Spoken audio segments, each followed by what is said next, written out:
Hello नमस्कार दोस्तों, मेरा नाम है अमरजीत और स्वागत है आपका मेरे YouTube channel platform of study पे। फ्रेंड्स, आई होप आप लोग की दिवाली बहुत अच्छी रही होगी। मेरी दिवाली बहुत अच्छी रही, आप लोगों की दिवाली बहुत अच्छी रही होगी, ऐसी मैं आशा करता हूँ। और फ्रेंड्स, आज हम वीडियो की शुरुआत हम करेंगे। 2 दिन का मैंने कहा था मैं 2 3 वीडियो नहीं डाल पाऊंगा, आज से रेगुलर वीडियो पड़ेंगी। अब पहले आज मैं आपके लिए वीडियो लेकर डाउट वाली वीडियो है, क्योंकि बहुत सारे सर कह रहे थे कि सर एडमिट कार्ड में डाउनलोड कर लिया है, कोरोना कोविड का डिक्लेरेशन फॉर्म में कैसे भरा जाएगा, क्या क्या हमको लेके जाना है, एग्जाम सेंटर चेंज होगा कि नहीं होगा। हम बहुत दूर, हम छत्तीसगढ़ के रहने वाले हैं, हमारा सेंटर वाराणसी डाल दिया है। वैसे बहुतों सेंटर में देखा वाराणसी लोगों का बहुत ज़्यादा डाल रखा है, मतलब सबको लग रहा है वाराणसी सबको भेज दिया है लग रहा है। तो फ्रेंड्स, आज की वीडियो में शुरुआत करते हैं और जो भी आपके डाउट वगैरह हैं इस वीडियो में सारे आपके क्लियर हो जाएंगे कि आपको एग्जाम जब देने जाएंगे तो क्या क्या आपको लेके जाना है और क्या क्या इंस्ट्रक्शन है आपके लिए जो उनको फॉलो आपको करना पड़ेगा। ठीक है ना फ्रेंड। और जो लोग मेरे चैनल फर्स्ट टाइम है, मेरा चैनल सब्सक्राइब बेल आइकन दबा दीजिएगा ताकि वीडियो नोटिफिकेशन प्राप्त हो जाए। और आज रात शाम को 9 बजे करंट अफेयर टॉप 50 क्वेश्चन आपके लिए लेके आऊँगा मैं। तो आज से हमारी रेगुलर वीडियो फिर चालू हो जाएंगी। ये आपके लिए सिर्फ इन वाली वीडियो है, इसमें मैं खाली इन्फॉर्मेशन वीडियो है आपके लिए कि क्या क्या आपको लेके जाना है, क्या लेके आपको नहीं जाना है। कि बहुत रिक्वेस्ट मुझसे कर रहे थे सर आप समझा दीजिएगा जरा एडमिट कार्ड।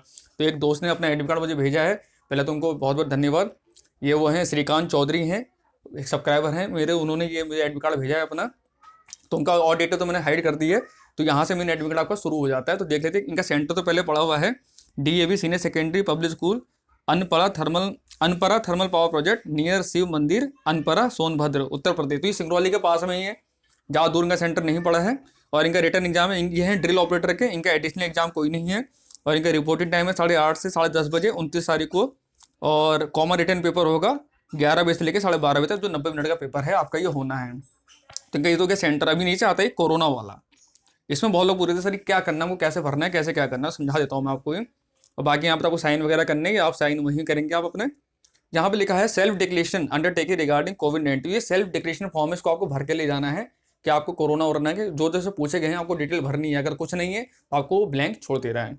तो क्या लिखा हुआ है इसमें, तो इसमें लिखा है that I have read section guideline and relevant order pertaining to कोविड-19 पेंडेमिक। तो वही इसका मतलब जो भी इंस्ट्रक्शन वगैरह इस एडमिट कार्ड में दिए हुए हैं कोरोना के बिहाफ से, और जो भी ऑर्डर हैं, जो भी हमको करना है, क्या करना है क्या नहीं करना है, वो सब मैंने पढ़ लिया है। I have read information bulletin, मैंने इन्फॉर्मेशन बुलेटिन ही पढ़ लिया है। इंस्ट्रक्शन जो दिए हुए हैं एडमिट कार्ड वो नीचे दिए हुए हैं, मैं आपको पढ़ाता हूँ मैं भी। And notice related to the examination available on the website. I we have read the declaration important instruction for candidate and I we undertake avoid by the same. तो मैं इसके लिए प्रतिबद्ध हूँ। तो इसमें लिखा है I have in the last 14 days please click where it applicable to you otherwise leave blank the following flu like symptom. तो इसमें अगर आपको कोई प्रॉब्लम है तो उसके आगे टिक कर दीजिएगा, अगर आपको कोई प्रॉब्लम नहीं है तो उसको ब्लैंक छोड़ दीजिएगा। जैसे लिखा हुआ है फीवर, बुखार तो नहीं कहीं आपको, अगर है तो उसके आगे टिक कर देना, नहीं है तो कोई बात नहीं। कफ यानी खांसी उसी तो नहीं है कहीं आपको। ब्रिथलेसनेस यानी आपको सांस लेने की दिक्कत तो नहीं हो रही, कहीं सांस लेने में प्रॉब्लम हो रही हो आपको, तो ये भी अगर है तो कर देना, नहीं है तो कोई बात नहीं। बॉडी एक शरीर में दर्द है, आपके शरीर टूट रहा हो, हाथ पैर दर्द कर रहे हो आपके, पूरा बॉडी टूट रहा हो, ठीक है। या रनी नोज, या आपको जुकाम हो रखा है, आपके जुकाम हो रखा है। रनी नोज का मतलब हुआ आपको जुकाम हो रहा है, आपका कहते नहीं बहुत जुकाम बहता है, तो उस टाइप का जुकाम अगर है तो आगे टिक कर देना, नहीं है तो उसको खाली छोड़ देना, कुछ छेड़ना मत इसको आप लोग, ठीक है ना। दूसरा क्या लिखा है, अदर प्लीज अगर इसके अलावा कुछ और है तो वो भी स्पेसिफाई करना है। अगर जैसे been in close contact with a confirmed case of कोविड-19, आप कहीं ऐसा तो नहीं इस 14 दिन के अंदर में कोई कोरोना मरीज था उसका आप संपर्क में आए हों, अगर आए होंगे तो साइड टिक कर देना, अगर नहीं आए तो कोई बात नहीं है, ठीक है। Not been in close contact with a person suffering from कोविड-19 and not under mandatory quarantine, यानी ऐसे व्यक्ति जिसको कोरोना है आपसे संपर्क में आ भी गए हैं, वो क्वारंटाइन का वो नहीं कर रहा है, निर्देशों का पालन नहीं कर रहा और खाली घूम रहा है घर में, मतलब बैठा हुआ नहीं है, आप ऐसे बंदे संपर्क में तो नहीं आए तो टिक कर दीजिएगा।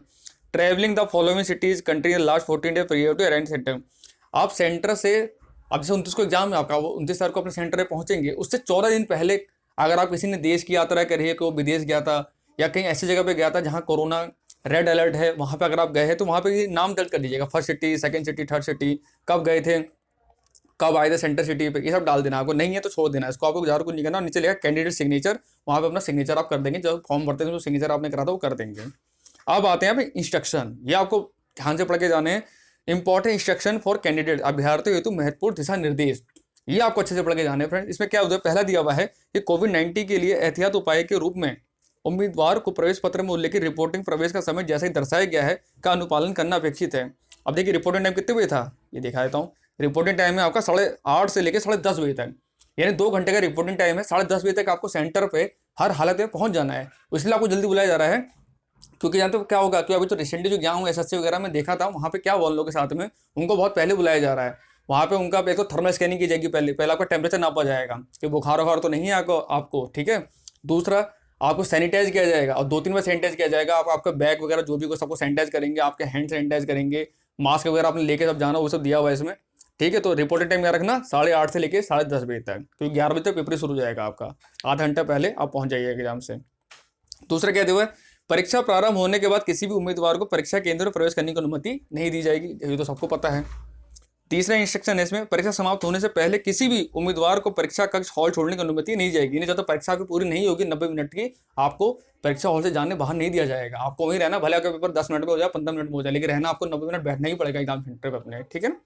दूसरा क्या है, चौथा है इसमें, एडमिट कार्ड और वैध आईडी प्रूफ के बिना किसी को भी परीक्षा केंद्र परिसर में प्रवेश करने की अनुमति नहीं दी जाएगी। यानी एडमिट कार्ड आपको लेके जाना है अपना, साथ में क्या है, एक वैलिड आईडी प्रूफ भी लेके जाना। वैलिड आईडी प्रूफ क्या क्या लेके जानी है वो भी इन्होंने बता रखा है, मैं आपको नीचे दिखा दूंगा। 5वां इंस्ट्रक्शन है, एडमिट कार्ड प्राविधिक है और संबंधित रोजगार सूचना में दिए गए पात्रता शर्तों को पूरा करने का अधीन निर्गत किया गया है।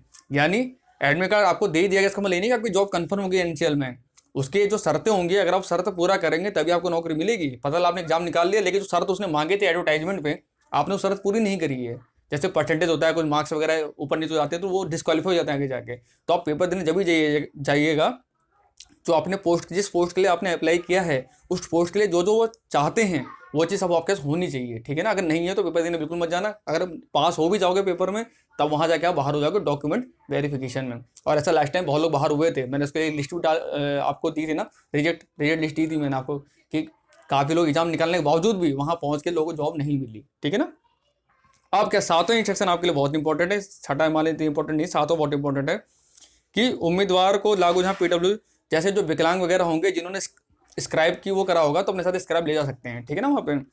और क्या लेके जाना, आप एडमिट कार्ड के लेके जाना। आप देखो 7वें का ए पॉइंट देखिए आप, एनसीएल वेबसाइट से डाउनलोड किया गया पूर्ण रूप से भरे हुए 100 घोषणा अंडरटेकिंग, वो जो घोषणा सबसे पहले उनको पढ़ा कोरोना वाला, वो तो जरूर लेके जाना फ्रेंड्स, वो लेके जाना है आपको।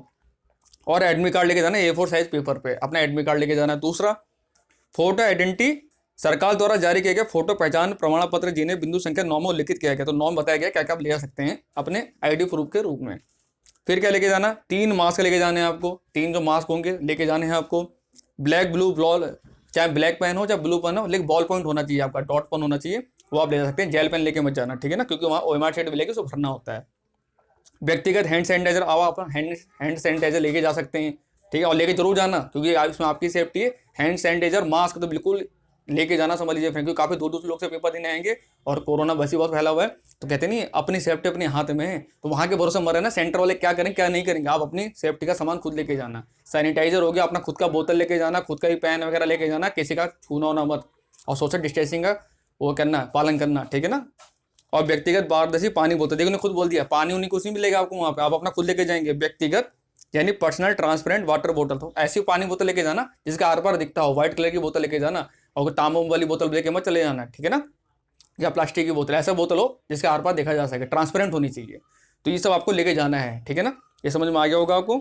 और क्या लिखा है देखिए 8वां, देखो 8वां ध्यान से पढ़िए, केंद्र तक पहुंचने से पहले उम्मीदवारों को देरी से बचने के लिए सुपाठ्य लिखावट में अंडरटेकिंग प्रवेश पत्र में सन्निहित है में आवश्यक विवरण दर्ज करना होगा और उसी स्थान पर हस्ताक्षर करना होगा। जो मैंने आपको सुबह कह रहा हूँ, सॉरी, जो सबसे ऊपर दिखाया मैंने आपको, वो आपको भर के ले जाना है, ये बहुत जरूरी है, इसके बिना आपको पेपर देने नहीं दिया जाएगा। उसका अंडरटेकिंग अच्छे से भर के अपने सिग्नेचर कर देना वहाँ पे। आप क्या क्या आईडी प्रूफ क्या ले जा सकते हैं, आईडी प्रूफ में ले जा सकते हैं हम पैन कार्ड चलेगा आपका, ड्राइविंग लाइसेंस हो गया, वोटर आईडी है, अगर पासपोर्ट है, आधार कार्ड होना चाहिए, फोटो के साथ, फोटो भी होना चाहिए उसके अंदर। ई आधार आपका जो आपने डाउनलोड कर रखा है अगर नेट से, तो वो भी चल जाएगा। फोटो युक्त आधार पंजीकरण, अगर आधार का पंजीकरण का आधार कार्ड नहीं आया, लेकिन पंजीकरण जब कराते हैं तो एक पेपर देता है ना वहाँ से निकाल के, तो आप वो भी ले सकते हैं। अन्य समस्त आईडी की फोटो कॉपी, भले ही मोबाइल फोन में आईडी 27 स्कैन की फोटो अन्य आईडी प्रूफ है, वो नहीं माने जाएंगे। इसके अलावा अगर आप कुछ और लेके जाते हैं, बाई चांस आईडी लेना भूल के आप फोन में दिखा देंगे, सर देखिए मेरा फोन है, मेरा पैन कार्ड पड़ा हुआ है, और देखिए सर ये अटेस्टेड मेरे पास है, उसके बाद आपको एंट्री नहीं दी जाएगी, ठीक है ना फ्रेंड। तो इस बात का खास का ध्यान रखिएगा। और क्या है, बाकी तो इसमें कुछ नहीं है। और इसमें बाकी वही है, किसी भी तरह की अध्ययन सामग्री, इलेक्ट्रॉनिक गैजेट, फोन वगैरह, मोबाइल फोन वगैरह सबको आपको पता ही है, तो पेपर देने जा रहे हैं तो इतना तो नॉलेज होगी ही आपको।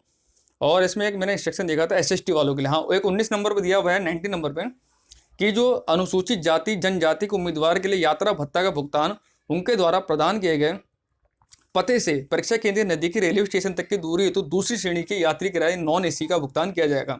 यानी जो एससी एसटी के स्टूडेंट हैं जो पेपर देने जा रहे हैं वहाँ पे, तो उनको किराया भी मिल जाएगा आने जाने का उनको, ठीक है ना। तो ये बहुत अच्छी बात है उन लोगों के लिए, एसएसटी वालों के लिए, कि आप जहाँ आपके घर के जो भी स्टेशन है जो टिकट वगैरह कराएंगे, आप टिकट वगैरह लगा दीजिएगा तो आपको अलाउंस, आपको जो भत्ता होगा वो मिल जाएगा। आपको टीए फॉर्म भरना पड़ेगा, ट्रैवलिंग अलाउंस का फॉर्म होता है, वो एंचल की साइड पे दिया हुआ है, वहाँ से उसको भर लीजिएगा और जब आप पेपर देंगे उसको जमा कर दीजिएगा तो आपका जो खाते में है पैसा आ जाएगा, जो भी आप किराया खर्च करेंगे आपको पैसा मिल जाएगा। लेकिन सिर्फ एससी वालों को मिलेगा और किसी के लिए नहीं है, ठीक है ना। ये याद रखिएगा इस बात को, कि पता चला और लोग भी भर भर के ले गए अपने साथ में।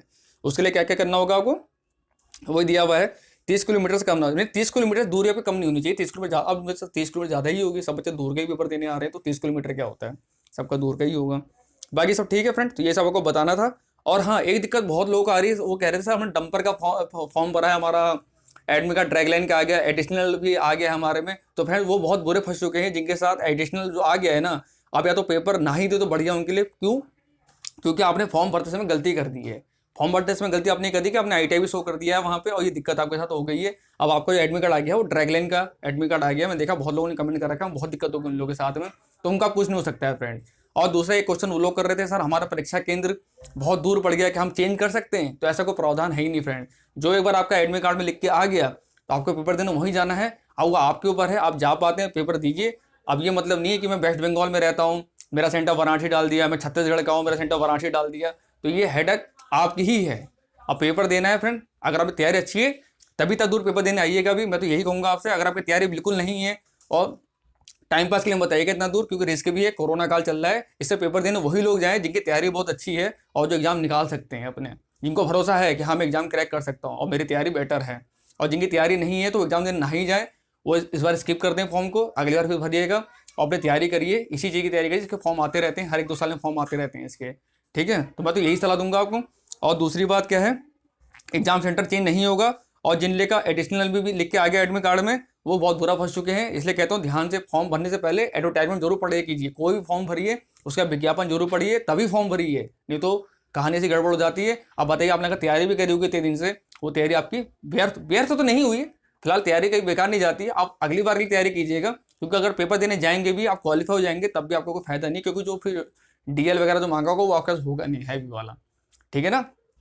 तो जिनका ड्रैग लाइन का आ गया है वो बुरा फंस चुके हैं, ठीक है। तो मेरी मानिएगा पेपर देने बिल्कुल मत जाइएगा, क्योंकि इसमें आपका टाइम बर्बादी है, पैसा बर्बादी है और कुछ नहीं मिलेगा, रिजल्ट जीरो ही रहेगा आपका, भले आप एग्जाम क्वालिफाई कर लें तब भी, ठीक है ना। इसलिए कहते हैं फॉर्म ध्यान से भरो। और बाकी रिपोर्टेड टाइम सबको पता ही है, और डिक्लेरेशन फॉर्म भी याद ध्यान से भरिएगा फ्रेंड्स को, मैंने समझा दिया आपको वैसे ही भरिएगा, ये नहीं कि अनसन तरीके से भर के ले गए वहाँ जाके फिर एडमिट कार्ड दोबारा निकालो, कहाँ जाके निकालोगे जब पेपर सेंटर पहुँच जाओगे। और हो सके तो एक एडमिट कार्ड एक्स्ट्रा लेके जाना अपने साथ में, अगर एक एडमिट कार्ड खराब हो जाता है तो अपने साथ एक एक्स्ट्रा एडमिट कार्ड जो लेके जाना। जब मेरे पेपर होते थे मैं तो 2-2 कॉपी लेके जाता था एडमिट कार्ड के साथ में रख के एक्स्ट्रा, ठीक है ना। कोई 10 रुपये प्रिंट निकलता है, 2 एडमिट कार्ड निकालोगे 20 रुपये में, कोई ज़्यादा महंगा नहीं है, ठीक है ना। अब वहाँ सेंटर पहुँच गए कहीं कुछ गड़बड़ हो गई तो तब क्या करोगे आप वहाँ पे। इसलिए कह रहा हूँ तैयारी अपने खुद की करके जाना, और अपने साथ प्लीज़ हैंड सैनिटाइजर, मास्क और पानी बोतल खुद का ही लेके जाना, और सेफ्टी से जाना फ्रेंड्स, अच्छे से एग्जाम देना। बाकी मैं तैयारी कराए रहा हूँ, ज़्यादा दिन नहीं बचे हैं, हंसी मजाक छोड़ देना आप, अब चुपचाप सीरियल लग जाओ, दिन रात एक कर दो, अब तो दिन रात एक करने का टाइम आ गया है, तब एग्जाम निकलेगा, नहीं तो एग्जाम निकलने वाला नहीं है, ठीक है ना। चलो मिलते हैं फिर आपसे रात में 9 बजे, यही समझाना था मेरे को आपको, रात में 9 बजे आएगी करंट अफेयर की वीडियो, टॉप 50 क्वेश्चन, उसके लिए आप तैयार रहिएगा, ठीक है ना। Bye bye.